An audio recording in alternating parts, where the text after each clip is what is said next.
तो अगर आप घर बनवा रहे हैं तो इस तरीके की जो गलती है दोस्तों उससे आपको बचने की आवश्यकता है। क्योंकि दोस्तों यहाँ पे देख सकते हैं अभी जस्ट दोस्तों यहाँ पे बीम की कास्टिंग हुई है। और अगर आपको पता चले कि हमारा ये जो बीम है इसमें जगह जगह से क्रैक्स आ गए हैं, बीम जो है वो टेढ़ा हो गया है, आपको कैसा लगेगा? जाहिर सी बात है दोस्तों, अगर आप एक घर मालिक है, आपका ज़मीन पे इस तरीके से कंस्ट्रक्शन चल रहा है दोस्तों, आपका इन्वेस्टमेंट हो रहा है, दिल टूट जाएगा। ये बहुत ही कॉमन सी बात है। लेकिन दोस्तों अभी आपके पास जो है वो मौका है कि आप क्या कर सकते हैं। बिल्कुल आप मात्र वीडियो देख करके दोस्तों इन सब गलती से बच सकते हैं। मतलब कि आपको इसके लिए जो है वो अपने साइट पे नुकसान लेने की या फिर पैसे खर्च करने की आवश्यकता बिल्कुल भी नहीं है। समय मात्र दोस्तों 2 से 3 मिनट लगने वाला है, बचत आप लाखों में कर सकते हैं। तो चलिए वीडियो को स्टार्ट यहीं से करते हैं। दोस्तों सबसे पहले थोड़ा सा बेसिक चीज़ें मैं आपको बता देना चाहता हूँ। आप देख सकते हैं दोस्तों यहाँ पे जो बीम ढलाई हुआ है, ठीक है, बीम के नीचे देखेंगे दोस्तों यहाँ पे गैप बिल्कुल भी नहीं है, ठीक है, ब्रिक वर्क दिख रहा होगा आपको, ठीक है, ईंट की जुड़ाई की गई थी, बिल्कुल भी आपको इस तरीके नीचे गैप नहीं दिख रहा है। बगल में देखेंगे दोस्तों, यहाँ पे देखेंगे तो यहाँ पे आपको मैं चलिए आपको दिखा देता हूँ ताकि आपको पूरी चीज़ें जो है वो तसल्ली हो जाए और आप समझ भी पाए चीज़ों को। अंदर देखिए दोस्तों इतना ज़्यादा गैप है, ठीक है, ये मतलब कि अपना जो पोजीशन है उसको ऊपर कर लिया है। मिट्टी आप देख सकते हैं, मिट्टी धंस गया है। बीम में क्रैक्स आने का जो सबसे मेजर कारण होता है दोस्तों कि उसको सपोर्ट ना मिलना। जी हाँ फ्रेंड्स, अगर आपने शटरिंग सही से नहीं किया हुआ है तो निश्चित तौर पे आपको जो है वो क्रैक्स देखने को मिलेंगे, चाहे वो बीम हो, कॉलम हो या फिर दोस्तों छत की ढलाई हो। शटरिंग हमेशा आपको सही तरीके से करनी चाहिए। दूसरी एक कॉमन चीज़ बताना चाहूँगा दोस्तों, आप देख सकते हैं यहाँ पे भी बिल्कुल जो है वो मिट्टी धंसा हुआ नहीं है। उस वाले कॉलम के पास मिट्टी धंसा हुआ है, इस वाले कॉलम के पास मिट्टी आप देखेंगे धंसा हुआ है, इस वाले कॉलम के पास मिट्टी धंसा हुआ है, इस वाले कॉलम के पास भी देखेंगे मिट्टी धंसा हुआ है। बाकी दोस्तों बीच में बिल्कुल सही है। बीच में आप कहीं भी दोस्तों इस तरीके से दोनों साइड देखेंगे दोस्तों, यहाँ कॉलम के पास धंसा हुआ है, यहाँ कॉलम के पास धंसा हुआ है, यहाँ कॉलम नहीं है, बिल्कुल मिट्टी नहीं धंसा हुआ है, ठीक है।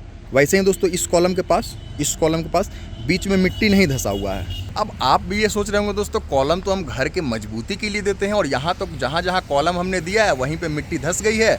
और साथ ही साथ दोस्तों बीम के क्रैक्स होने के, टेढ़ा होने के चांसेस वहाँ सबसे ज़्यादा बढ़ गए हैं, चूँकि बीम के नीचे में सपोर्ट ही नहीं है दोस्तों, ठीक है। ये नया कास्टिंग है, नया नया अभी इसकी ढलाई हुई है और नीचे सपोर्ट नहीं है, मतलब कि बीम टेढ़ा होने का चांसेस सबसे ज़्यादा यहीं पे है, क्रैक्स होने के चांसेस सबसे ज़्यादा यहीं पे है। लेकिन अब मैं आपको इसके कारण के बारे में बताता हूं दोस्तों कि ऐसा आखिरकार हुआ है तो क्यों हुआ है। चलिए इस वाले कॉलम को देख लेते हैं, पूरी चीज़ें आपको समझ में आ जाएगी, ठीक है।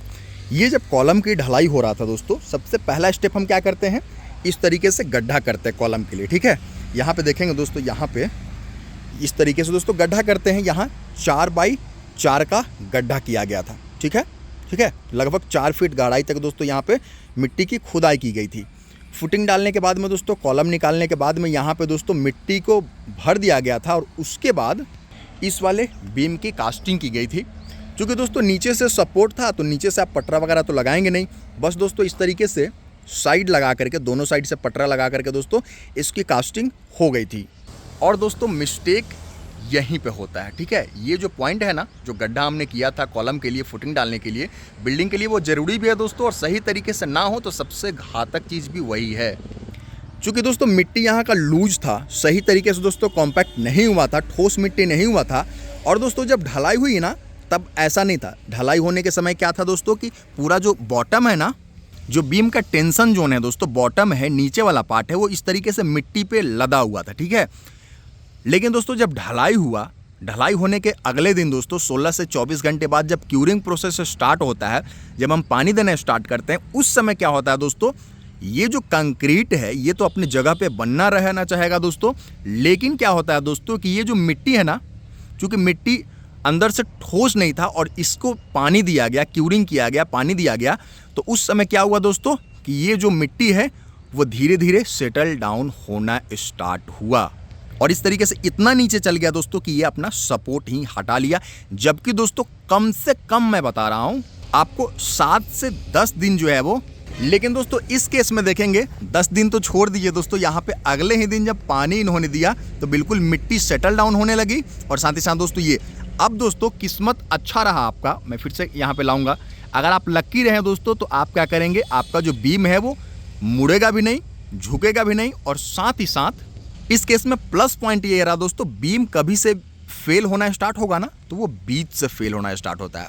बीच में इसको सपोर्ट मिल गया है, ठीक है, इसलिए ये बीम जो है वो टिका हुआ, वरना दोस्तों इस तरीके से इसको यू बनने में जो है वो देर नहीं लगती, ठीक है। बीच में ये सपोर्ट लिए हुए, जहां पे सबसे ज़्यादा कमजोर बीम का पोर्शन होता है दोस्तों, उसी जगह पे इसको सपोर्ट मिला हुआ है। यही कारण है दोस्तों कि कॉलम के पास तो ऑलरेडी सपोर्ट है इसको, इसलिए बीम बिल्कुल टिका हुआ है। लेकिन हर कोई लक्की नहीं होता है। अब दोस्तों हर चीज़ लक पे चलता है तो हम इंजीनियर्स की शायद ज़रूरत नहीं होती। चलिए मैं बताता हूँ इसका सही तरीका क्या है, और वो तरीका मिस्त्री को भी पता था दोस्तों, लेकिन आधा अधूरा यहाँ पे काम किया गया है। आप देखेंगे दोस्तों, ये जो बीम है ना, एक साइड देखेंगे दोस्तों सपोर्ट नहीं है, बिल्कुल इस तरीके से मिट्टी धंसा हुआ है, ये हवा में लटका हुआ है। दूसरा साइड देखेंगे दोस्तों, जो फुटिंग था ना, फुटिंग के ऊपर से मिस्त्री ने ब्रिकवर्क करना स्टार्ट किया दोस्तों, और इस तरीके से मिट्टी के लेवल तक दोस्तों ब्रिकवर्क किया हुआ है। यहाँ पे किसी प्रकार का ना तो कोई सपोर्ट हटा है, क्योंकि ये ऑलरेडी नीचे से फुटिंग से दोस्तों सपोर्ट लिए हुए ये ब्रिकवर्क, ठीक है, और ऊपर से इसको जो बीम कास्ट हुआ है दोस्तों, तो नीचे धंसने का इसको जगह नहीं मिला है। मिट्टी भले धंस गया है, लेकिन जो ब्रिकवर्क है दोस्तों वो एक तरीके से शटरिंग मटेरियल का काम कर रहा है, और इस तरीके से इस वाले बीम में किसी प्रकार का कोई दिक्कत नहीं आ सकती है, क्योंकि यहाँ पे भी सपोर्ट है और इसके नीचे ब्रिकवर्क बिल्कुल किया गया है। और लास्ट में अगर देखेंगे दोस्तों, चलिए मैं आपको दिखा दूँ, यहाँ देखिए ये भी ब्रिकवर्क किया गया, इस साइड से मैं आपको दिखाना चाहूँगा, ये देखिए, ठीक है, फुटिंग के बाद में दोस्तों ब्रिकवर्क इस तरीके से किया गया है। और ये देखिए, ठीक है, इधर से आपको ब्रिकवर्क दिख रहा होगा, मैं आपको इस साइड से भी दिखाना चाहूँगा, यहाँ से भी देखेंगे दोस्तों तो ये आपको ब्रिकवर्क दिख रहा होगा। तो जिस तरीके से यहाँ पे ब्रिकवर्क किया गया है दोस्तों, आपको उसी तरीके से हर एक कॉलम में 4x4 का अगर कॉलम है, बीच में नहीं दे रहे हैं दोस्तों, अगर ठोस मिट्टी है तो उसके धंसने का चांस बहुत ही कम है। और एक और ऑप्शन बताने वाला हूँ आपको क्या किया जा सकता है। लेकिन दोस्तों ये जो गड्ढा आपने किया था, जो एक्सकावेशन करवाया था, मिट्टी की खुदाई करवाई थी दोस्तों, वहाँ पे कम से कम ब्रिकवर्क आपको करवाना चाहिए, वरना दोस्तों धोखा बिल्कुल हो सकता है। और अगर आपने ढलाई करवा ली है, अब आप सोच रहे हैं कि हमसे तो गलती हो गई है, तो बिल्कुल दिक्कत लेने वाली बात नहीं है दोस्तों, मैं उनके लिए भी एक तरीका बता रहा हूँ। दोस्तों मिट्टी को अभी पानी की आवश्यकता नहीं थी, अभी पानी की आवश्यकता थी सिर्फ और सिर्फ जो बीम कास्ट हुए हैं, जो ढलाई हुआ है, उन बीम्स की आवश्यकता थी पानी की, ठीक है।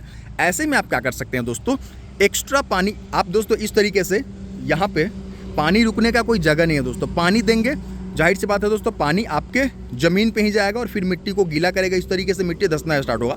आप क्या कर सकते हैं दोस्तों, मार्केट से जूट बैग खरीदिए। जितने भी कॉलम या बीम का जो क्यूरिंग होता है ना, बिना जूट के संभव नहीं है।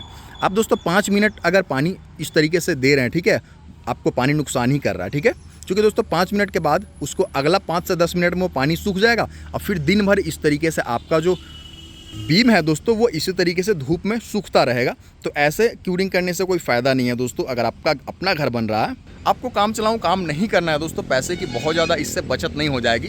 जूट बैग दोस्तों बहुत ही मामूली खर्चे पे आपको मिल सकता है, ठीक है। उससे ये भी फ़ायदा होगा दोस्तों कि उनको जूट बैग को डायरेक्ट लपेट दीजिए, ठीक है, और बस जूट बैग को एक बार हल्का हल्का आपको गीला करना है। उससे क्या होगा, पानी बहुत ज़्यादा देने की आवश्यकता नहीं है, इसलिए मिट्टी पे पानी नहीं पड़ेगा, ना ही दोस्तों मिट्टी नीचे जाएगी। एक बार आपने जूट बैग लगा दिया दोस्तों, आपका जो कंक्रीट है हमेशा उसमें क्यूरिंग होते रहेगी, और साथ ही साथ दोस्तों नमी बनी रहेगी। डिहाइड्रेशन का जो प्रोसेस है वो बहुत ही धीरे धीरे होगा, इससे आपको सीमेंट सही तरीके से सेट भी करेगा, और इस तरीके से जो दिक्कत आ रही है वो दिक्कत पे नहीं आएगी। फिर वही जूट बैग दोस्तों आपके कॉलम में भी काम आ जाएगा। आगे दोस्तों अगर आपका बीम वगैरह का ढलाई होता है, सीढ़ी वगैरह का ढलाई होता है, उसमें भी वही जूट बैग काम आएंगे। मतलब पूरे प्रोसेस में आपको एक बार जूट बैग खरीदना है, हमेशा पूरा ज़रूरत को दोस्तों वो एक ही जूट बैग का जो सेट रहेगा वो पूरा कर देगा। अब दोस्तों आप लोगों में से बहुत से लोग ये सोच रहे होंगे कि इनका जिस तरीके से काम चल गया उस तरीके से हमारा भी काम चल जाएगा। चलिए आपको प्रूफ दिखाता हूँ। दोस्तों मैंने कहा था ना कि बीम का सबसे कमज़ोर हिस्सा उसका बीच का हिस्सा होता है। 2 कॉलम के जो बीच का हिस्सा है वो बीम का सबसे कमज़ोर हिस्सा होता है। आप अभी अगर लेबल पाइप से भी चेक करेंगे दोस्तों, तीनों लेबल एक नहीं आएगा, बीच में आपको डाउन मिलेगा। ये लिख करके आप ले लीजिए मुझसे। दूसरी चीज़ दोस्तों आपको देखना है तो मैं आपको दिखा दे रहा हूँ, बीच में इस तरीके से जो है वो देखेंगे, ये देखिए, ठीक है, ये जो क्रैक्स स्टार्ट हुए हैं ना, ये बीम मुड़ना स्टार्ट हुआ है, इसलिए दोस्तों क्रैक्स भी स्टार्ट हुए हैं इस तरीके से, ठीक है। पूरे बीम में अगर देखेंगे दोस्तों तो आपको नज़र आएगा इस तरीके के क्रैक्स। तो अगर दोस्तों गलती करके आप सोच रहे हैं कि बच जाएंगे, दोस्तों प्राकृतिक किसी को भी नहीं बख्शता है। एक चीज़ आप गारंटी से लिख लीजिए कहीं पे, ठीक है। फिर मिलता हूँ दोस्तों। ये छोटी छोटी जानकारी अगर रखेंगे, इनका पूरा पैसा खर्च हो ही रहा है दोस्तों, जूट बैग में बहुत ज़्यादा पैसा खर्च नहीं होंगे। तो अपने मिस्त्री तक ये वीडियो को पहुंचाइए, आप खुद देखिए, अपने फैमिली मेम्बर्स तक शेयर कीजिए दोस्तों, और जिनका भला चाहते हैं, जिनका घर बन रहा होगा, उन तक ये वीडियो अवश्य शेयर कर दीजिए। फिर मिलता हूं दोस्तों, इजाज़त दीजिए, नमस्कार, धन्यवाद।